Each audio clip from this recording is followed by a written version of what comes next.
Gracias por conectarse una vez más a este su espacio Hablemos de Salud, traído a ustedes gracias a MMM Multiclínica. Mi nombre es Lixa Marí Pedraza y hoy estoy desde la Multiclínica de Bayamón, donde vamos a hablar de un tema muy interesante que tiene que ver con la salud mental y el entorno del paciente y el cuidador. Se trata de la codependencia. Para profundizar en este tema, hoy me acompaña la licenciada Licedia Santana, psicóloga, a quien le damos la más cordial bienvenida a Hablemos de Salud. ¿Cómo está? Saludos, muy buenas tardes, muy bien, gracias a Dios. ¿Y tú? Muy bien, gracias a Dios y feliz de que podamos estar aquí hablando acerca de este tema, porque yo creo que la gente necesita conocer más acerca de esto y tal vez hoy alguien se pueda dar cuenta de que tiene algún patrón similar. Cuéntanos primero que todo, ¿qué es la codependencia?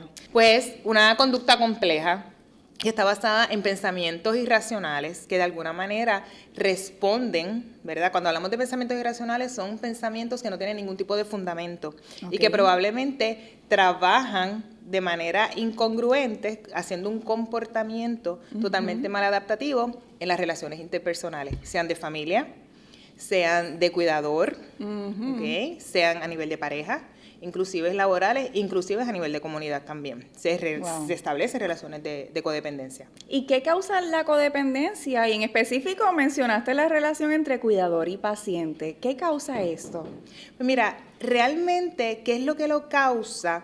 Volvemos a lo mismo, a ese tipo de ideas, ¿verdad? Que nosotros arraigamos desde pequeños. Ejemplo, hay momentos en que nos dicen, recuerda siempre que tú eres el mayor de la familia, y te toca a ti cuidar del resto, ideas irracionales, que redundan entonces en un comportamiento en donde yo me siento responsable o hiperresponsable con siendo cuidador, puede ser con los hijos, puede ser a nivel relacional con la esposa, puede ser inclusive, como te mencioné, ¿verdad?, en el trabajo, pero específicamente entre cuidador y paciente viene esta hiperresponsabilidad en donde yo siento que de alguna manera nada puede tomar, ¿verdad? O no se puede tomar ninguna decisión, o no se puede tomar ninguna acción a menos que yo no esté al pendiente de este proceso. Wow.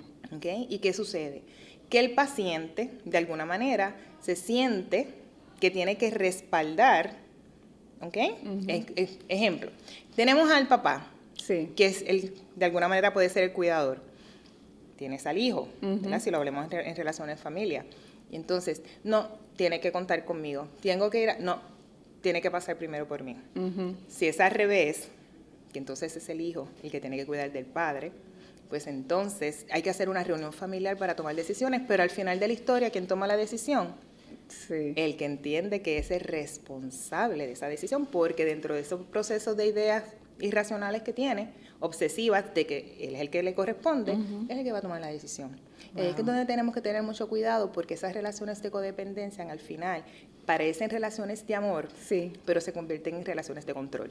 Wow, qué fuerte eso que acaba de decir. Y me parece entonces que sería importante que podamos identificar la codependencia. ¿Cuáles serían algunas señales que presenta una persona codependiente? Una conducta obsesiva, en donde yo tengo que tener el control, una responsabilidad igualmente obsesiva, el tener el control de todo lo que está pasando, ¿verdad?, a nuestro alrededor, el que de alguna manera miremos, entendiendo que es una relación de amor afectiva, en lugar de nosotros tomar las decisiones basadas en la necesidad del paciente, tomamos las decisiones basadas en lo que nosotros verdaderamente entendemos que es la necesidad del paciente.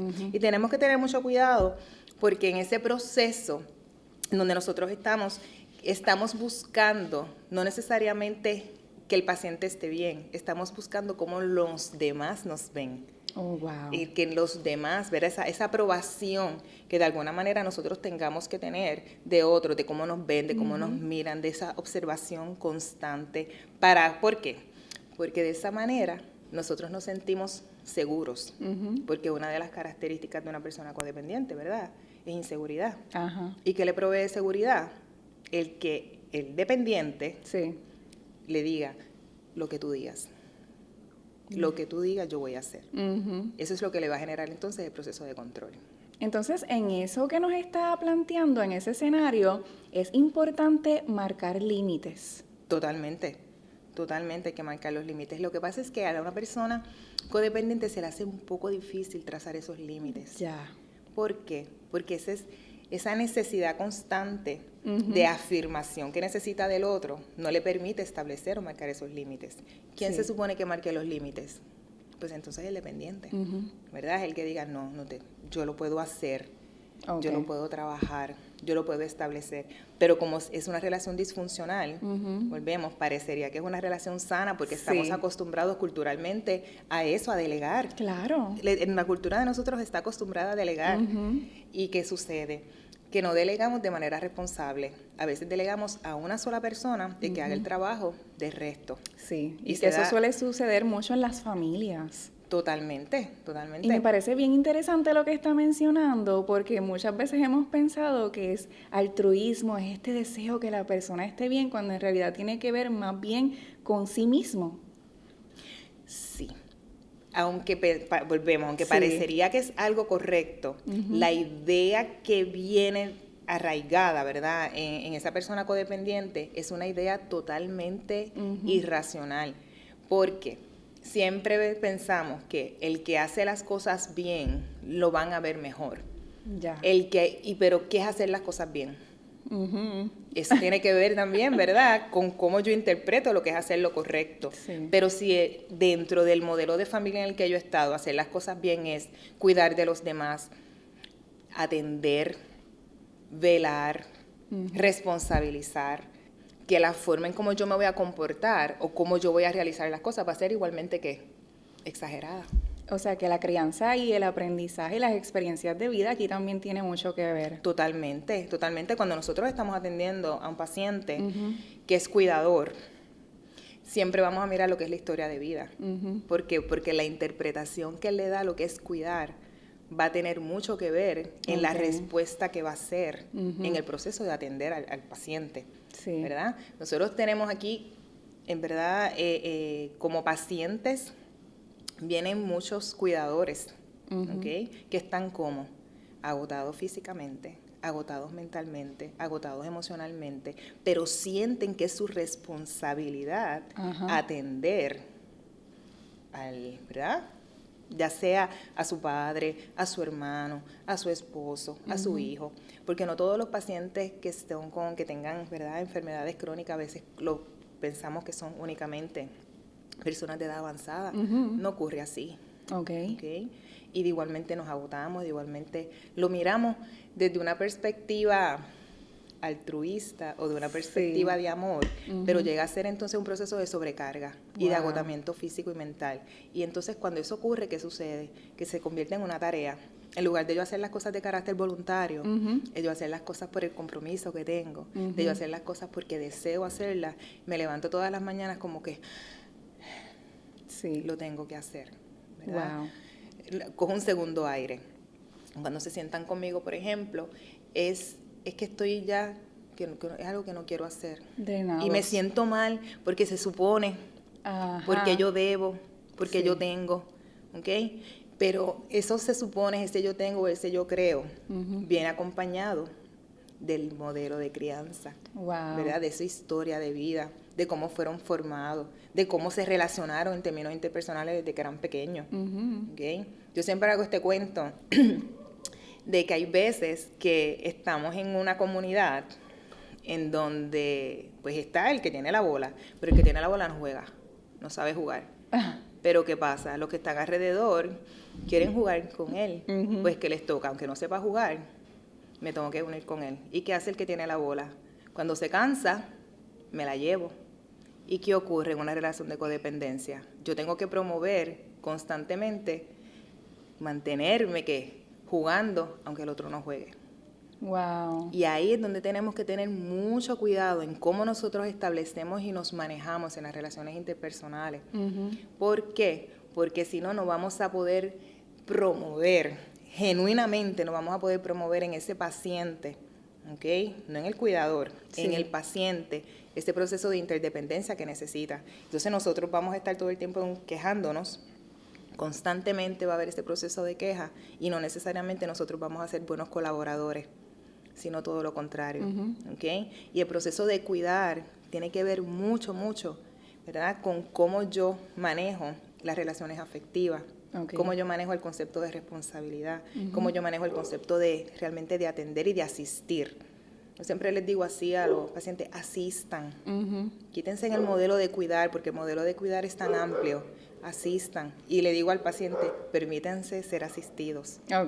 Para que entonces no se genere esa relación de que sin no puedo, en que sin no hago, de que sin, entonces el tengo y el debo, que volvemos, nos deja de ser, o viene, ¿verdad?, de ideas arraigadas, lo empezamos como que a romper un poco, ¿verdad? Lo empezamos como a desmenuzar para poderlo hacer entonces de una manera más voluntaria. Wow, licenciada, qué importante es identificar si estamos en alguna relación codependiente. ¿La codependencia se puede diagnosticar? No es un diagnóstico. Volvemos, como te dije al inicio, como son un patrón de conductas, maladaptativas ciertamente en ese aspecto, pero no está como un proceso de diagnóstico. Sin embargo, dentro del proceso en el que nosotros estamos trabajando, pues entonces nosotros hacemos lo que te dije, un historial en ese aspecto, miramos qué pasa antes, cuál es la interpretación, cómo usted se maneja en su diario vivir. Es importante que la persona también haga un proceso de identificación de esas conductas.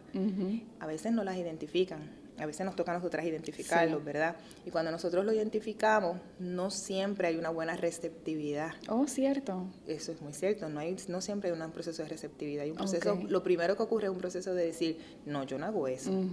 Yo no lo trabajo de esa manera, al contrario, yo lo que hago es atender, cuidar y velar por el bienestar, pero a cuenta de qué o al costo de, ¿verdad? Porque yo estoy atendiendo, yo estoy cuidando, pero por encima de mi propio bienestar. Y ahí es donde a veces cuesta un poco, ¿verdad?, que el cuidador lo pueda manejar porque no lo ve entonces de esa forma. Y es ahí donde nosotros tenemos que hacer un proceso de reinterpretación de lo que es cuidar. No podemos cuidar y atender al otro por encima de nuestro propio proceso de bienestar. Y eso no es tan fácil porque tú vives, ¿verdad? Si lo podemos decir así, tú vives toda la vida pensando de una manera. ¿Y cómo tú desaceleras eso? Claro. Eso conlleva tiempo. Eso conlleva el que tú puedas hacer este proceso de reinterpretación. Nosotros tenemos que ir trabajándolo desde la raíz, y entonces ir trabajando poco a poco, reestructurando ese pensamiento para que entonces la conducta sea modificable. Pero si la persona no lo reconoce, es bien difícil entonces establecer o restablecer un proceso de conducta. Y todas las conductas son modificables, siempre y cuando nosotros tengamos la capacidad de poderlas reconocer. Eso es importante. Y si ya la persona ha reconocido que tiene estos signos de codependencia, ¿qué puede hacer? ¿Hay salida? ¿Se puede salir de la codependencia? Se puede salir de la codependencia. Existe en el modelo terapéutico, lo que es el modelo de terapia cognitiva conductual, que es específicamente eso, ¿verdad? El poder identificar esos estilos de pensamiento maladaptativos y poderlos entonces llevar a una respuesta congruente. Ese es uno.